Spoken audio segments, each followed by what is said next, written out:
having me. Our privilege, their privilege, everybody's privilege. And एक चीज़ ਜਿਹੜੀ ਤੁਸੀਂ बड़ी खास लगनी है जो ये लगनी है ਜਿਹੜਾ सवाल पहला है Have you ever tasted ambal? Yes, many times. Okay. Yummy. That means you've been going to Jammu often. I try to go to Jammu as often as possible.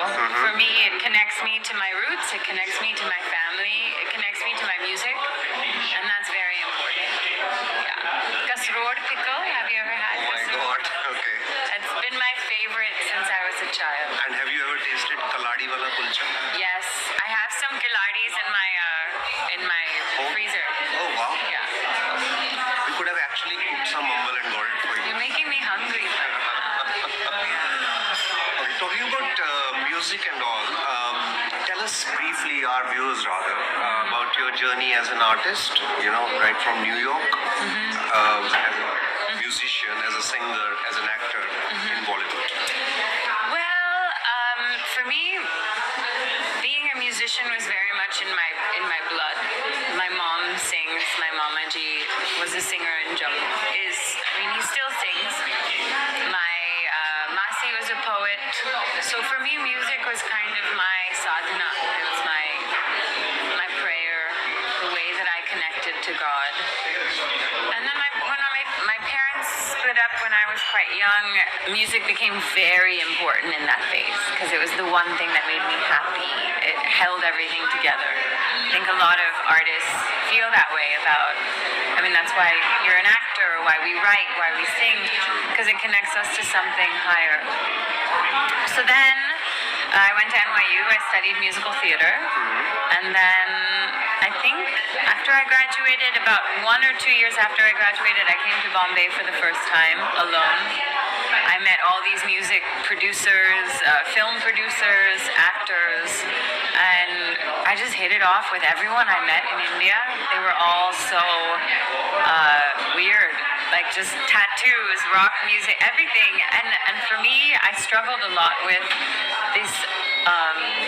What does it mean to be Indian? What does it mean to be Indian in the US? And then within that framework, not just that a Dogra, and not just a Dogra, but a child of a broken family, and a girl who wants to be a performer, which were all things that were very uncommon. And then 2 years after I arrived in India, I got Dogra-An. Dogra-An was with Amir Khan, so that was like a big deal. And then now, I think no matter where I go, if I lived in India, if I lived in Alaska, if I lived, in China, I'd make music. I'll always make art, no matter where I live. But I live here now. So. You talked about your Mama ji and your Masi. So, चिंता नहीं करो आज तुसीं और दसने उनकी मासी तो उनके मामा जी बारे. What is your Mama ji's name? My Mama ji's name is Prakash Sharma.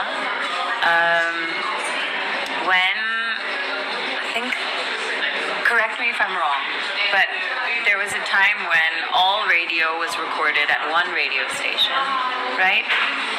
And during that era, my Mamaji was quite a well-known folk singer. So he sang in Pahari languages, he sang in Dogri. A bunch of his music was quite popular in Jammu. He would travel because of his music, and he'd perform singing in Dogri, but in Bombay, singing in Dogri in Bangalore, Delhi. And my memories are sitting with him, my whole maternal side, around a dholak, some spoons, and everybody's playing in Dakshari for hours.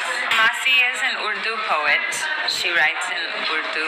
My mom actually taught Sanskrit in university in America for a little while. My Masi's name is Shashi Padha. She is an army wife. I think we all know army wives. And she and I share a birthday, October 25th. My artist name was Shire for a number of years because I also write a lot of poetry. And Shire comes from poet. Yeah, poet. Just for the Exactly. My grandfather grandfather was Pandit Parshuram Shastri Sharma. He, meditated all day long, and I still wear his. Oh, I don't have it on. That's crazy. It must be in my bag. But I wear. I was about to remind you that. Yeah, I wear his kara every day, and he was an orphan. He got taken in by the king, and he taught me everything I knew about the Ramayana, the Gita. He's just a really beautiful man.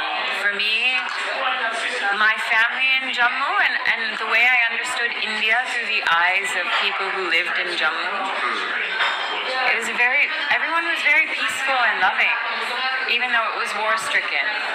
Like, I have memories growing up and going to Jammu, and there'd be, a bomb in the marketplace, but everyone's still smiling and playing Antakshari at home. So something about that was really magical, that people can thrive, survive, laugh, sing, dance. This is sorry. Can we go closer on this? This is from your Nana. My Nana.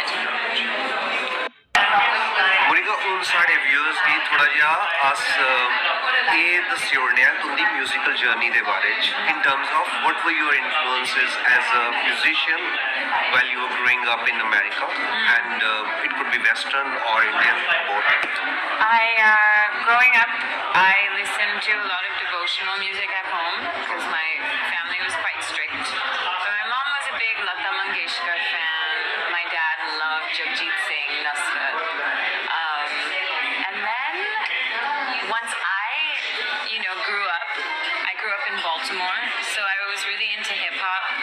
I loved Wu-Tang Clan. I loved Run DMC.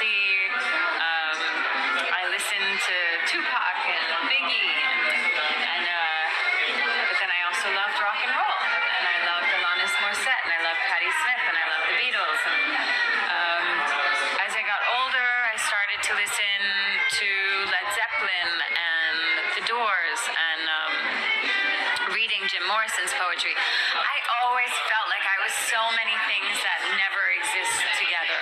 I was this one person with so many different ideas, thoughts, feelings.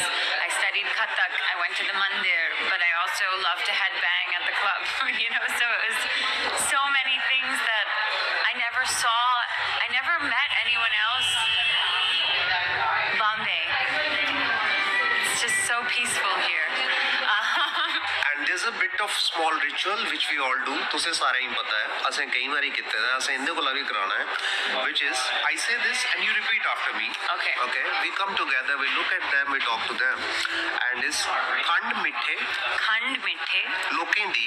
लोकेंदी. खंड मिठी. खंड मिठी. डोगरी. डोगरी. ते खट्टा मिठा. ते खट्टा मिठा. अंबल. अंबल. जरूर दिखो. जरूर दिखो. शेयर करो. शेयर करो. सब्सक्राइब करो. सब्सक्राइब करो. जाग तो कुड़ियो. जाग तो कुड़ियो. तोल करो. तोल करो.